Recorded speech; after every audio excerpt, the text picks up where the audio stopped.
غزہ پٹی کے مختلف علاقوں پر صہیونی حکومت کے فوجی حملے بدستور جاری ہیں۔ صہیونی فوج نے آج بھی غزہ سٹی کے الشعبیہ علاقے میں ایک رہائشی عمارت پر بمباری کر دی، جس میں کم سے کم 10 فلسطینی شہید ہو گئے۔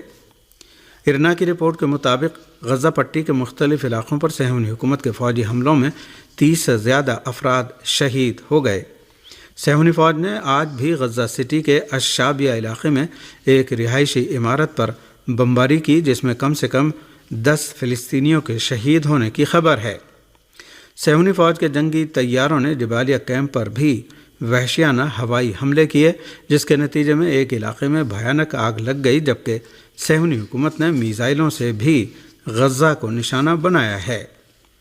غاصب صہیونی فوج نے مرکزی شہر غزہ کے الدرج علاقے میں بھی پناہ گزینوں کی رہائش گاہوں، اسکولوں اور مسجدوں پر بمباری کر کے کم سے کم 16 فلسطینیوں من جملہ 5 بچوں کو شہید اور 10 کو زخمی کر دیا ہے۔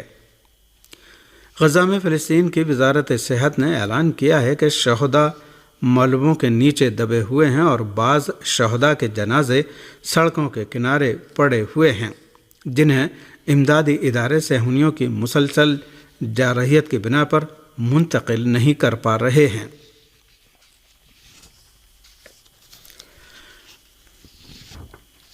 غزہ کے عوام کی حمایت میں عراق کے استقامتی محاذ نے صہیونی حکومت کے خلاف انتقامی کارروائی کرتے ہوئے مقبوضہ فلسطین کے علاقوں میں جارح صہیونی حکومت کے فوجی ٹھکانوں کو نشانہ بنایا ہے۔ فلسطین کی شہاب نیوز ایجنسی کی رپورٹ کے مطابق عراق کی اسلامی مزاحمت نے کہا ہے کہ غزہ کے مظلوم عوام کی حمایت میں مجاہدین نے آج صبح مقبوضہ فلسطین میں حیفا بندرگاہ کو ڈرون سے نشانہ بنایا ہے۔ عراق کی اسلامی مزاحمت نے جمعرات کی رات کو بھی مقبوضہ ایلات بندرگاہ کو 2 ڈرون طیاروں سے نشانہ بنایا تھا۔ عراق کے اسلامی مزاحمتی گروپ نے اس سے پہلے اور ماضی کے دوران انجام دی جانے والی کارروائیوں کے دوران صہیونی حکومت کو خبردار کیا تھا کہ غزہ میں صہیونی حکومت کے جرائم جاری رہنے کی صورت میں وہ اس جارح حکومت کے ٹھکانوں کے خلاف اپنی کارروائیوں میں شدت لائیں گے۔ عراق کی اسلامی مزاحمت کے میڈیا نے بھی اس سے پہلے شام کے مقبوضہ جولان کے علاقے اور مقبوضہ فلسطین کے دیگر علاقوں پر ڈرون حملوں کی خبر دی تھی۔ حزب اللہ لبنان نے بھی اعلان کیا ہے کہ اسلامی مزاحمتی فورسز نے ایون مناخم علاقے میں صہیونی فوج کی 3 عمارتوں اور المطلع ٹاؤن میں ایک فوجی عمارت کو میزائلوں سے نشانہ بنایا ہے۔ ہندوستان میں کل ہفتے کو عام انتخابات کے 6 مرحلے کی ووٹنگ ہوگی، جس کے لیے انتخابی مہم ختم ہو گئی ہے۔ تاہم 7ویں مرحلے کے لیے انتخابی مہم پورے زور و شور سے جاری ہے۔ ہندوستانی میڈیا کے مطابق وزیر اعظم نریندر مودی نے 7ویں مرحلے کی ووٹنگ کی انتخابی مہم کے سلسلے میں شمالی شہر شملے میں ایک بڑی انتخابی ریلی کو خطاب کیا۔ اس موقع پر وزیر اعظم نریندر مودی نے حزب اختلاف پر جم کر حملہ کیا۔ انہوں نے کہا کہ ملک کے عوام ایک بار پھر کانگریس کو مسترد کرنے جا رہے ہیں۔ انہوں نے حزب اختلاف اور کانگریس پر الزام عائد کیا کہ کانگریس ملک کی ایٹمی طاقت کو ختم کر دے گی۔ انہوں نے کہا کہ کانگریس کو ایسی حکومت پسند ہے جس میں ملک میں غربت ہو اور عوام مسائل میں گھرے ہوئے ہوں۔ دوسری جانب کانگریس پارٹی کے صدر ملکارجن کھڑگے نے دعویٰ کیا ہے کہ عام انتخابات میں انڈیا الائنس 300 سے زیادہ سیٹیں جیتے گا، جبکہ کانگریس پارٹی کو اکیلے 273 سیٹیں ملیں گی۔ ہندوستان کی ریاست مہاراشٹر کے تھانے ضلع کے ڈومبیولی علاقے میں ایک کیمیکل فیکٹری میں آگ لگنے سے مرنے والوں کی تعداد بڑھ کر 11 ہو گئی ہے۔ ہندوستانی میڈیا کے مطابق اس کیمیکل فیکٹری میں جمعرات کو پیش آنے والے واقعے کے بعد ڈومبیولی اور آس پاس کے تقریباً 4 کلومیٹر کے علاقے میں سڑکوں، دکانوں اور مکانات پر جلے ہوئے کیمیکل کی تیز بو اور دھوئیں کی ایک تہ دکھائی دے رہی تھی۔ زیادہ تر لوگوں نے بدبو سے بچنے کے لیے ماسک کا سہارا لیا۔ اس حادثے میں اب تک جہاں 11 افراد ہلاک ہو چکے ہیں، وہیں 60 سے زیادہ افراد زخمی بتائے جاتے ہیں۔ ہندوستان میں قتل کیے گئے بنگلہ دیش کے رکن پارلیمان کی لاش کے سلسلے میں خوفناک تفصیلات سامنے آ رہی ہیں۔ ہندوستانی میڈیا کے مطابق تحقیقات کے بعد یہ بات سامنے آئی ہے کہ بنگلہ دیشی رکن پارلیمان انور العظیم کو کولکاتہ شہر میں قتل کیا گیا، جس کے بعد لاش کے ٹکڑے کر کے پلاسٹک بیگوں میں انہیں مختلف جگہوں پر پھینکا گیا۔ ہندوستان کی سیکورٹی ایجنسی کے حوالے سے بتایا جاتا ہے کہ بنگلہ دیش کے رکن پارلیمان انور العظیم 13 جبکہ بعض کے مطابق 18 مئی سے لاپتہ تھے۔ اطلاعات ہیں کہ قتل کی واردات میں مبینہ طور پر شامل ایک بنگلہ دیشی شخص کو گرفتار کیا گیا ہے جو کہ غیر قانونی طریقے سے ہندوستان میں رہ رہا تھا۔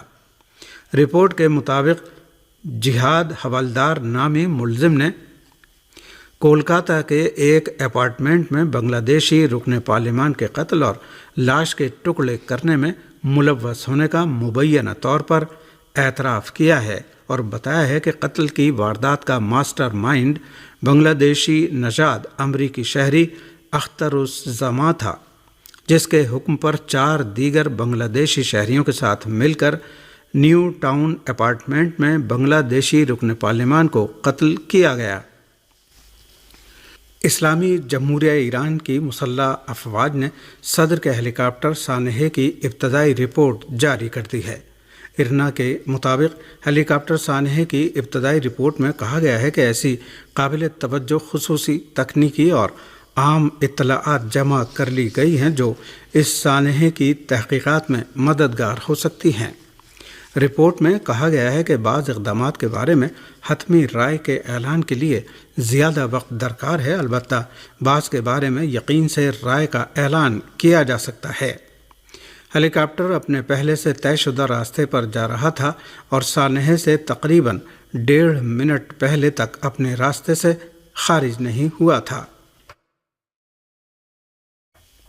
حادثے کا شکار ہونے والے ہیلی کاپٹر کے پائلٹ نے دوسرے دونوں ہیلی کاپٹروں سے رابطہ برقرار کیا تھا۔ حادثے کا شکار ہیلی کاپٹر پر گولی لگنے یا اسی قسم کی دوسری کسی چیز کے آثار نہیں دیکھے گئے ہیں۔ حادثے کا شکار ہیلی کاپٹر میں بلندی سے ٹکرانے کے بعد آگ لگ گئی تھی۔ علاقے کے پیچیدہ ہونے، کوہرے اور درجہ حرارت کے کم ہونے کی وجہ سے سرچ آپریشن میں رات ہو گئی اور پوری رات یہ آپریشن جاری رہا۔ پھر پیر کی صبح 5 بجے ایرانی ڈرون طیاروں کے ذریعے جائے حادثہ کا تعین ہوا اور آپریشن میں شامل زمینی دستے وہاں تک پہنچ گئے۔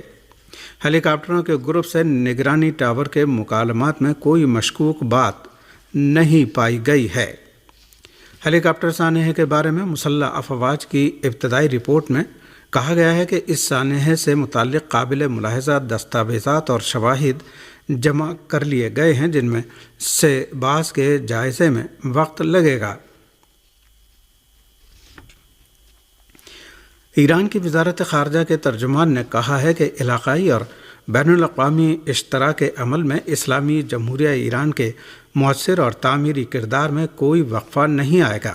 ایران کی وزارت خارجہ کے ترجمان ناصر کنانی نے سوشل نیٹ ورک ایکس پر شہید صدر مملکت کو لے جانے والے ہیلی کاپٹر حادثے کے شہداء کے جلوس جنازہ اور ایران کے علاقائی و بین الاقوامی کردار کی جانب اشارہ کیا اور کہا کہ حالیہ تلخ حادثے میں ایران نے اپنے ہر دل عزیز اور لائق و فائق صدر اور فعال و مجاہد وزیر خارجہ کو کھو دیا ہے، لیکن مدیر و مدبر قیادت اور عظیم و قدر شناس نیز بیدار قوم کے سہارے اسلامی جمہوریہ ایران کی پیش رفت اور علاقائی و بین الاقوامی اشتراک عمل میں اس کے مؤثر اور تعمیری کردار میں ذرہ برابر بھی وقفہ نہیں آئے گا۔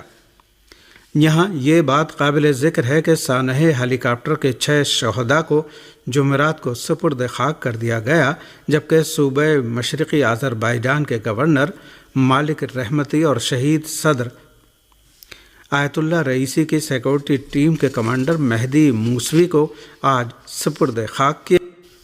پاکستان نے اعلان کیا ہے کہ اسے پورا یقین ہے کہ اسلامی جمہوریہ ایران ہیلی کاپٹر حادثے کے تمام پہلوؤں کی خود تحقیقات کی مکمل صلاحیت رکھتا ہے۔